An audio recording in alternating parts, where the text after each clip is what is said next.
اس وقت ایک اہم ترین تحریر ہے جی، خصوصی تحریر، اور وہ ہے doctor Abdul Qadeer Khan, doctor A Q Khan, محسن پاکستان کے محسن، عظیم الشان سائنسدان، عالمی سائنسدان،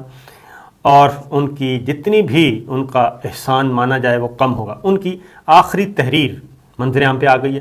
اس آخری تحریر میں انہوں نے کیا کیا بات کی ہے، اور سب سے دردناک بات اس میں کیا تھی، اور پھر انہوں نے اپنے بارے میں کیا بتایا، اور خاص طور پہ ان کو کیا اندازہ تھا کہ وہ اپنے خالق حقیقی سے ملنے والے ہیں۔ تحریر ان کی چاہیے خاص طور پہ، وہ میں آپ کے ساتھ شیئر کروں گا، بہت ہی زبردست تحریر ہے، اور اس کا ایک جملہ میں کوشش میں شاید میں آپ کو نہ سنوا سکوں، کیونکہ وہ ایک جملہ جو ہے وہ بہت ہی ایسا جملہ ہے کہ شاید پاکستان کے 22 کروڑ عوام جو ہیں وہ نہ سن سکیں۔ تو خیر بات شروع کرتے ہیں۔ خط ہمارے پاس، تحریر ہمارے پاس موجود ہے، ان کی آخری تحریر ہے، اور اس تحریر کا عنوان ہے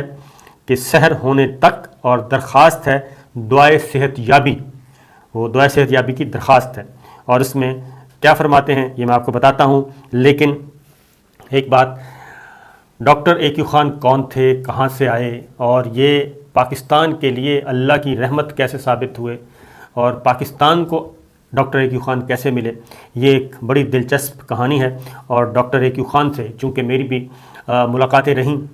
ایک نہیں ایک سے زیادہ ملاقاتیں ہوئیں، اور وہ آف دا ریکارڈ جو گفتگو کرتے تھے وہ معلومات کا خزانہ ہوتا تھا، اور آف دا ریکارڈ جو گفتگو کرتے تھے، اور اس میں وہ ابھی بھی وہ اپنے یاد کرتے تھے بھوپال والے گھر کو خاص طور پہ، کیونکہ وہ 1936 میں پیدا ہوئے، اور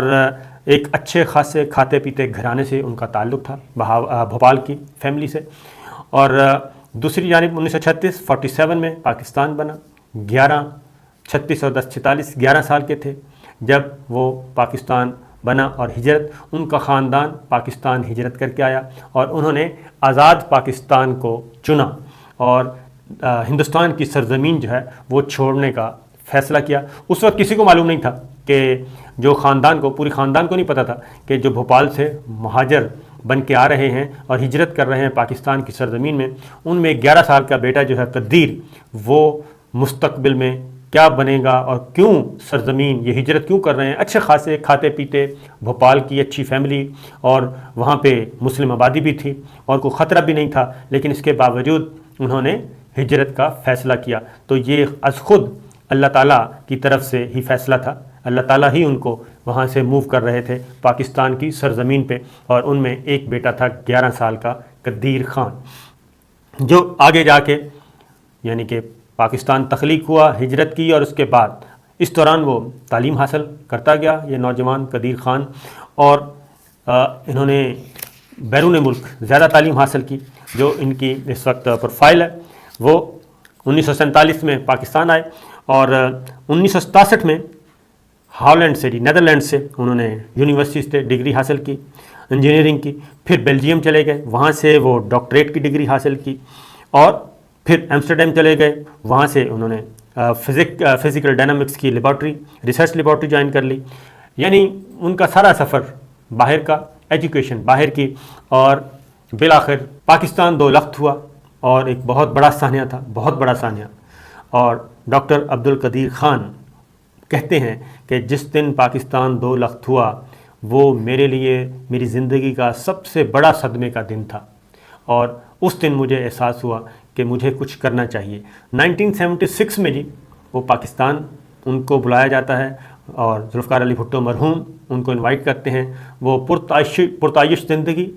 اچھی خاصی تنخواہ، لاکھوں ڈالر کی تنخواہ چھوڑ کے وہ پاکستان آتے ہیں، اور 1976 میں پاکستان کے جوہری پروگرام سے منسلک ہو جاتے ہیں۔ ان کے اس سفر میں روڑے اٹکانے کی کوشش کی، لیکن اس کا کریڈٹ جاتا ہے ذوالفقار علی بھٹو مرحوم کو، اس کے بعد جنرل محمد ضیاء الحق شہید کو، کہ انہوں نے اس پروگرام کو کبھی بھی نہیں روکا۔ اور 1976 ذوالفقار علی بھٹو کے ساتھ ملاقات، اسی دوران ایک دفعہ وہ یہ بھی کہتے ہیں کہ انہوں نے شکایت کی کہ کچھ سرخ فیتے کا شکار کیا جا رہا ہے ان کے کام کو، تو ذوالفقار علی بھٹو نے کیبنٹ میں یہ کہا تھا، اور افسران کو بلا کے کہا تھا کہ doctor A Q Khan, doctor Abdul Qadeer Khan کی کوئی فائل نہیں رکنی چاہیے، اور ان کا جب بھی فون آئے کسی بھی افسر کو، کسی بھی محکمے کو، تو اس کا مطلب ہے کہ وہ پرائم منسٹر ذوالفقار علی بھٹو کا فون ہے۔ تو یہ یہاں تک ہوا 76 اور 84 میں ڈاکٹر اے کیو خان نے جنرل محمد ضیاء الحق کو پہلا پیغام دیا کہ جو مجھے ذمہ داری سونپی گئی تھی وہ پوری ہو چکی ہے، اور اس کے بعد ایک چھوٹا سا انٹرویو بھی نوائے وقت میں اشارتاً کنایتاً اس طرح کا چھپوایا گیا، کیونکہ پاکستان اس وقت الجھا ہوا تھا، مغربی سرحدیں غیر محفوظ تھیں، اور دوسری جانب مشرقی سرحدوں پہ آپ کے آئے ہوئے تھے راجیو گاندھی کی غالباً حکومت تھی، اندرا گاندھی، راجیو گاندھی، اور یہ ذرا براجمان تھے، اور اس وقت پھر ضروری تھا میسج کنوے کرنا کہ پاکستان کے پاس بھی ایک کھلونا آ چکا ہے اور پاکستان وہ کھلونا بنا چکا ہے۔ پھر کرکٹ ڈپلومیسی کو یاد ہوگی، راجیو گاندھی کرکٹ میچ دیکھنے جاتے ہیں ضیاء الحق، اور راجیو گاندھی کے کان میں ایک بات کہتے ہیں کہ اگر کوئی حرکت کی تو ہم نیست و نابود کر دیں گے، اور ہم جوہری ہتھیار استعمال کرنے میں ذرا بھی دیر نہیں کریں گے۔ اور اس کے بعد مشرقی سرحدوں سے فوجیں ہٹا لی گئی تھیں، انڈین فوج ہٹ گئی تھی، تو یہاں تک پاکستان کو ناقابل تسخیر بنا دیا ڈاکٹر اے کیو خان نے۔ اور اس سفر میں ڈاکٹر عبدالقدیر خان بہت ان کے ہاتھوں پہ جی ان کے یعنی کہ ان کے اختیار میں بے پناہ دولت ان کے اختیار میں تھی، جتنا چاہیں خرچ کریں، لیکن انہوں نے ایسا کچھ نہیں کیا، اور اپنا یہ سفر جو ہے وہ بڑے ڈگنیٹی کے ساتھ پورا کیا۔ ہم تو کالج اور یونیورسٹی کے زمانوں میں ڈاکٹر اے کیو خان جب پہلے سفر کرتے تھے جی، تو ان کے ایک ہی طرح کے پروٹوکول، 4 پروٹوکول ہوتے تھے، 4 گاڑیاں ایک ہی طرح کی ہوتی تھی، اور کسی کو نہیں پتہ تھا کہ ڈاکٹر اے کیو خان کس گاڑی میں ہیں اور کس کانوائی میں ہیں، 4 کانوائی چلتے تھے۔ یہ تھی سیکورٹی ان کی۔ اور اس کے بعد کوہٹا میں بھی ایک دفعہ غیر ملکی سفارتکار کچھ گئے اور ان کی بھی پٹائی کی گئی کوہٹا کے جنگلوں میں، اور کوہٹا کی حفاظت اس طرح سے کی جاتی تھی کہ ارد گرد جو بکریاں چرا رہے ہوتے تھے وہ بھی ہمارے سیکورٹی فورسز کے اور انٹیلیجنس کے لوگ ہوتے تھے، اور جو غیر ملکی سفارتکار ہیں وہ کبھی کبھی جاسوسی کی ایک آدھ دفعہ کوشش کی، اور ان کی ٹھیک ٹھاک وہاں پہ پٹائی بھی کی گئی۔ اور یہ جو ہمارا سفر ہے جوہری قوت بننے کا، یہ بڑا شاندار ہے۔ لیکن اس کے بعد ایک المناک واقعہ بھی ہوتا ہے، اور وہ المناک واقعہ ہوتا ہے 9/11 کے بعد، وہ افسوسناک کہنا چاہیے۔ اور اس میں doctor A Q Khan, Pervez Musharraf صاحب کے زمانے میں اے کیو خان کو کوشش کی جاتی ہے کہ ان کو امریکہ کی طرف سے پریشر آتا ہے اور سمگلنگ کا الزام لگتا ہے، اور وہ الزام بھی ڈاکٹر اے کیو خان نے وسیع تر قومی مفاد میں، تاکہ قومی سلامتی کی طرف کوئی آنچ نہ آئے، پاکستان کے جوہری پروگرام کی طرف کوئی نہ بڑھے،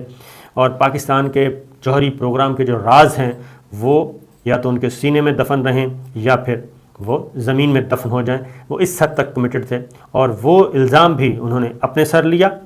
اور انہوں نے کہا کہ یہ فرد واحد، وہ سارا الزام انہوں نے اپنے سر لے لیا اور معافی مانگی، اور معافی نامہ ان کا، کیونکہ یہ سارا ایک پروگرام کے تحت تھا، اور اس کی وجہ یہ تھی کہ امریکنز جو ہیں وہ ان کو براہ راست انویسٹیگیٹ کرنا چاہ رہے تھے۔ ہمارے کچھ سائنسدانوں کو انویسٹیگیٹ کیا بھی، یہ اس وقت کی حکومت کی شدید ترین کمزوری تھی، بے بسی تھی، ان کو ایسا نہیں کرنا چاہیے تھا۔ ہمارے ڈاکٹر بشیر جو ہیں بہت ہی نامور، وہ امریکی سفارت خانے جاتے رہے، وہاں پہ غیر ملکی جو ہیں انویسٹیگیٹرز وہ ان کے ساتھ انویسٹیگیٹ کرتے رہے، اور ان کو مشینوں کے ذریعے، جو آرٹیفیشل انٹیلیجنس ہے، مشینوں پہ بٹھا کے اسٹیٹمنٹ ریکارڈ کیا جاتا ہے، وہ اس طریقے سے ان کا اسٹیٹمنٹ ریکارڈ کرتے رہے۔ لیکن اللہ کا شکر ہے کہ انہوں نے کہا کہ میری زبان سے، کیونکہ میں نفل پڑھ کے جاتا تھا اور ادھر بھی نماز پڑھتا رہتا تھا، نوافل ادا کرتا تھا، اور تاکہ میرے سینے میں کوئی راز ہے قومی تو وہ نہ دشمن تک پہنچے، اور وہ نہیں پہنچا تھا۔ تو ڈاکٹر اے کیو خان کو بھی ایکسیس حاصل کرنے کی کوشش کی گئی، لیکن اس وقت جو ہماری اصل ریاست ہوتی ہے جو نظر نہیں آتی، خود کار نظام ہے ہر ریاست کا، وہ متحرک ہوا اور وہ کوشش ناکام ہوئی۔ لیکن ڈاکٹر اے کیو خان کو زیر عتاب آنا پڑا، اور تب سے لے کے اب تک وہ سخت ترین سیکورٹی حصار میں اپنے گھر پہ محفوظ رہے۔ اس کے بعد بھی اٹیمپٹ ہوئی، بہت زیادہ اٹیمپٹ بھی ہوئی ان کو فارغ کرنے کی، کیونکہ وہ دشمنوں کے لیے کافی ہیبت ناک تھے، اور خاص طور پہ دشمن ہمارا مشرقی سرحدوں پہ تھا ہی، دنیا بھر کے جو ہیں ان کے لیے بھی وہ ایک ہیبت ناک تصویر تھے۔ اب آتا ہوں کہ ان کی آخری تحریر ان کی وفات سے جی چند دن پہلے کی ہے، اور اس سے پہلے ایک وہ چیئرمین سی ڈی او کو خط لکھتے ہیں۔ پھر ڈاکٹر غزالی، پروفیسر ڈاکٹر غزالی بہت ہی بڑے اسکالر ہیں، اور شریعت اپیلنٹ بینچ کے سپریم کورٹ شریعت اپیلنٹ بینچ کے ممبر بھی ہیں، انتہائی پڑھے لکھے، اور ان کو بھی اس خط کی کاپی بھی دی گئی اور ان کو بتایا بھی گیا، اور یہ خط انہوں نے لکھا تھا 15/4 کو، اپریل کی 15 تاریخ کو انہوں نے خط لکھا چیئرمین CDA کو کہ میری جو تدفین ہے وہ کہاں ہوگی، اور دوسرا گریو یارڈ H8 میں، یہ ان کی تحریر ڈاکٹر AQ خان کے دستخط، میں آپ کو دکھاؤں گا بھی، اس میں انہوں نے لکھا کہ H8 میں مجھے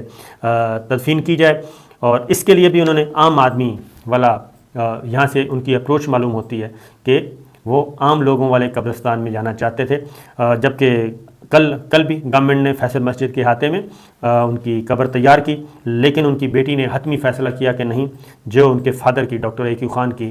وصیت ہے اس وصیت کو وہ فالو کریں گی، لہٰذا H8 قبرستان میں۔ یہ تحریر ہے جی 15 اپریل کی، اس سے آپ اندازہ کر سکتے ہیں کہ کچھ نہ کچھ ان کے ذہن میں چل رہا تھا۔ اور اس کے بعد نماز جنازہ کے لیے ڈاکٹر غزالی صاحب سے کہا گیا اور انہوں نے ادا کی۔ اب ایک اور تحریر ہے آخری، اور وہ شروع ہوتی ہے جی بسم اللہ الرحمن الرحیم، سحر ہونے تک درخواست دعائے صحت یابی ڈاکٹر عبدالقدیر خان، اور اس کے بعد آگے ای میل ایڈریس لکھا ہوا ہے جی ڈاکٹر AQ خان کا۔ انہوں نے کہا جی ہم سب کو اللہ رب العزت نے پیدا کیا اور ہم سب کو ایک دن موت کا مزہ چکھنا ہے اور خالق حقیقی کے سامنے جانا ہے اور اپنے اعمال کی جواب دہی کرنا ہے۔ میں چند دنوں سے سخت بیمار ہوں، علاج جاری ہے، گناہ گار ہوں، دعائے مغفرت کرتا رہتا ہوں۔ یہ جب ان کو کووڈ ہوا جی اس کے بعد کی یہ بات ہے، کووڈ ہوا، کووڈ سے صحت یاب ہوئے، اور ہلکی پھلکی بیماری ظاہر ہے، 85 ایئرس اولڈ تھے، اور پھر تنہائی بھی تھی، تو اس لیے وہ کہتے ہیں کہ دعائے مغفرت کرتا رہتا ہوں، اور میں آپ سب سے میری آپ سب سے درخواست ہے کہ میری صحت یابی کی دعا کریں۔ میری وفات کے بعد پورے پاکستان کے ہر شہر، ہر گاؤں، ہر گلی کوچے میں آپ نے میرے لیے نماز جنازہ پڑھنا ہے اور دعائے مغفرت کرنا ہے۔ تو کل جو میں نے جی منظر دیکھا فیصل مسجد کی طرف لوگوں کا جمع غفیر، اور چند گھنٹوں میں نہیں بلکہ 2 گھنٹے کے اندر مارگلا روڈ بلاک تھا، 8th ایونیو بلاک تھا، راولپنڈی سے اسلام آباد کی طرف آنے والے رستے بلاک تھے، کیونکہ لاکھوں لوگ فیصل مسجد کی طرف رواں دواں تھے، اور ہم خود بمشکل کافی دیر پیدل چلنے کے بعد فیصل مسجد کے احاطے میں پہنچنے میں کامیاب ہوئے۔ سخت ترین بارش اور گرج چمک یا لباری، لیکن اس کے باوجود لوگ جو ہیں وہ موسم سے بے پرواہ جوک در جوک جی پہنچ رہے تھے، اور لاکھوں لوگ وہاں پہ موجود تھے جنہوں نے نماز جنازہ ادا کی، اور ہزاروں لوگ سڑکوں پر تھے، اور انہوں نے کہا جی کہ ہر شہر گلی کوچے میں آپ نے میرے لیے نماز جنازہ پڑھنی ہے، اور بالکل جی پڑھی جائے گی، اور ڈاکٹر صاحب کہتے ہیں کہ اور دعائے مغفرت کرنا ہے۔ میں نے دل و جان، یہ الفاظ ذرا غور سے سنیے گا، کہ میں نے دل و جان خون پسینے سے ملک و قوم کی خدمت کی ہے، جو کہا گیا اس پر عمل کیا، کوئی غلط کام نہیں کیا، اور نہ ہی میرے محب وطن ساتھیوں نے کوئی غلط کام کیا، یعنی جو ان کے ساتھ کام کرتے تھے۔ میرا اللہ میرا گواہ ہے، میرا اللہ میرا گواہ ہے، میں جہاں چاہتا چلا جاتا